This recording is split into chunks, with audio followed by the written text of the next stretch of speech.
and the omnibus. So I was forced into the Archers when I was a child. And look, it's come back to bite me later on. I'm awash with this stuff. The Archers is the world's longest-running radio show, with more than 15,000 episodes broadcast. Despite being a rural flavour show, The Archers is recorded in the heart of the UK's second-largest city. Okay, let's unpack this. So, picture this. It's your anniversary. You're all set for a lovely night out, heading to a nice hotel, the Craig Abels, looking sharp, feeling good, and then, bang! The lift gets stuck. Oh, wow. On your anniversary? Exactly. You're just trapped. That's certainly one way to make an anniversary memorable. Maybe not in the way you'd hoped, though. Right. A moment you want to be special suddenly becomes, well, a bit of an ordeal. A test of patience, for sure. Absolutely.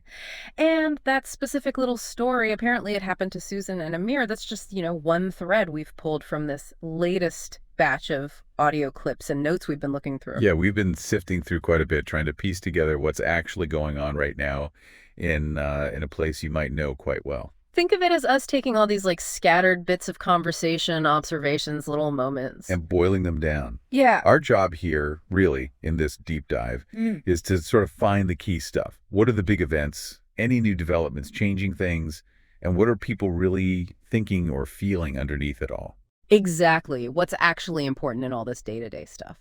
So let's kick off with that lift incident you mentioned. Susan and Amir, Craig Abels Hotel, anniversary celebration. Stuck. Yes, quite the spanner in the works, wasn't it? That place they call top-notch, too. It just shows, doesn't it? Even fancy places aren't immune to things going wrong. It really does. Unexpected. But the sources did mention how the hotel handled it. Sounds like the temporary manager, Dame, she stepped up. She did. Offered compensation, apparently. Yeah, what was it? A free meal? And a spa session. Mm-hmm. Complimentary, which is a standard procedure maybe, but interesting service recovery in action. And apparently it got some people talking, oh, I wouldn't mind getting stuck for that sort of thing. Always someone looking for the angle, right? Yeah. Or just appreciating a freebie. Fair enough. But spare a thought for poor Zainab. On reception, it was her first day. Oh, gosh. Imagine that. First day nerves, and then you've got guests trapped in a lift. Stressful, doesn't even cover it, I bet. Proper baptism by fire for her, yeah. Tough. Okay, so moving on from, unexpected hitches to something very much planned. Something pretty significant opened today. Yes. The EV charging station. And the retail units that go with it. That's the one. The sources confirmed it's officially open. They were even handing out vouchers earlier, weren't they, to get people interested? Yeah, building a bit of buzz. And people have already been having a look, giving first impressions. The description's interesting. Single story, it has solar panels, but also the sort of rustic look. Yeah, I mentioned large cladding, but still modern. Sounds like they're trying to blend in a bit, but offer, up-to-date stuff. And it's not just the chargers. There are actual units inside. A cafe, for starters. Ambridge Pit Stop, it's called. Right. Though someone noted it seemed a bit smaller than they expected. More grab and go was the phrase used. Okay, so maybe not a direct rival for, say, the Bridge Farm Tea Room then, if it's just quick bites. Potentially not. There was also mention of maybe a florist going in another unit, but that seemed a bit up in the air when they'd actually move in. But the main event, the bit people seem most focused on, is the shop there. Identified as Underwood's Local. Yes. And the descriptions coming back are quite strong. Seriously upmarket, spacious, sparkling clean. Sounds like they've really pushed the boat out on the fit out, calling it a convenience store, but it sounds like more than that. Well, the description was pretty much everything that you sell in the Village shop, plus a lot more. Okay. So that's the key bit, isn't it? It's positioning itself as Village Shop 2.0. Premium convenience. Seems like it.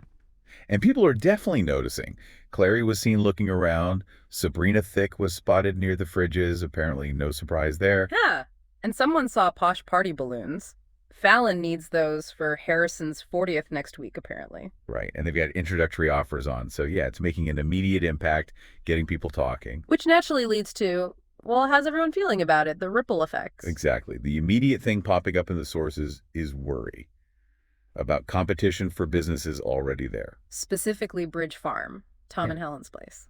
That came up, yeah. Concerns about the farm shop and the tea room. But it's funny the different takes on it. Fallon, being connected to Bridge Farm, she didn't seem too fussed. No, her view was it doesn't have fresh produce. The cafes just grab and go. Huh. So it's not really hitting their core business. Different markets, essentially. Interesting. But then you've got Susan, who runs the village shop. Now her perspective is quite different. She seems genuinely worried. Yeah, because Underwood's local is selling the same kind of stuff her shop does, the staples, but then adding a lot more. She sees that as direct competition. Could definitely pull people away. And she's not just worrying, she's thinking ahead, proposing action. What was it? A customer survey? Yeah, for the village shop. Yeah. To figure out what customers want, how they can compete. Even though she also sort of questioned if people would really ditch the familiar village shop, she thinks they need to be ready. It really shows the different angles, doesn't it? Some see it as separate, others as a direct threat needing a strategy. Really highlights how connected the local economy is. It does. Everyone's position affects someone else.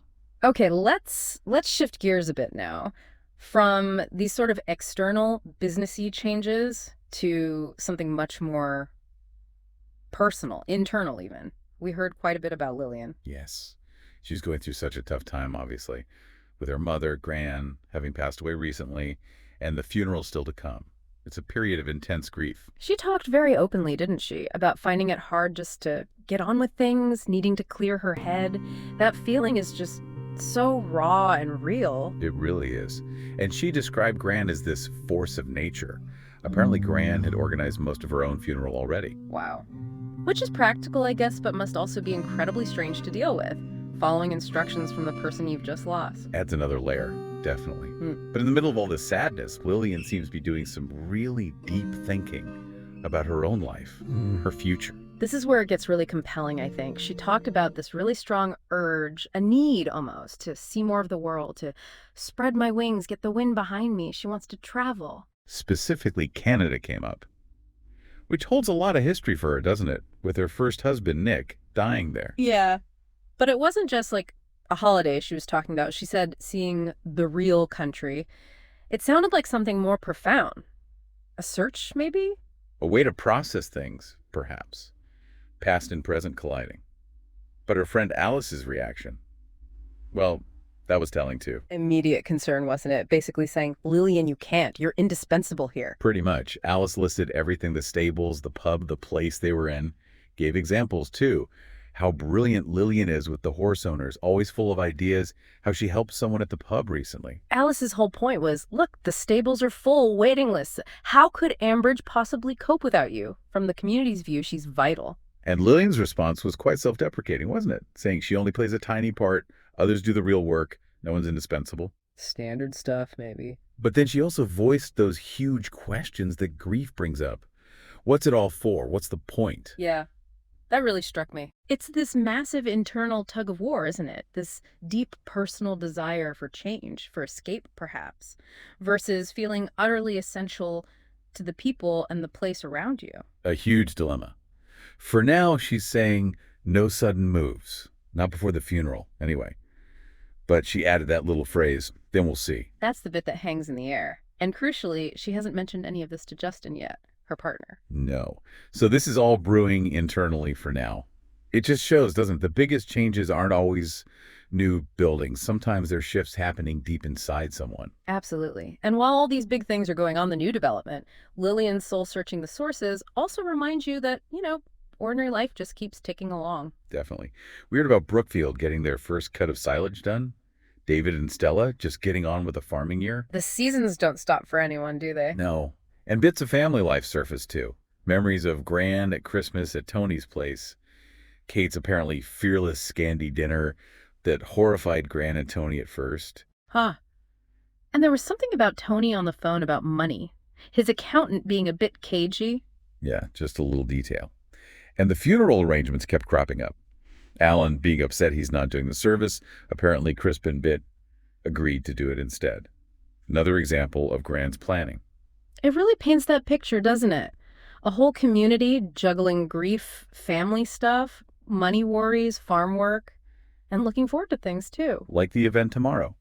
It's Bank Holiday Monday, the 220 competition. Right, some kind of local sports thing. Teams are forming, including one called the Underdogs, which sounds ominous. led by Pat and Tony, apparently, after they got sacked from another team. Brilliant. Henry and Khalil are on their team too, even though they've barely played before. Yeah, William seems to think the other team's stacked with talent. But hey, the underdogs have Tracy, so maybe they have a tiny chance. Sounds like classic village fun. Probably a bit one-sided, but everyone will get stuck in.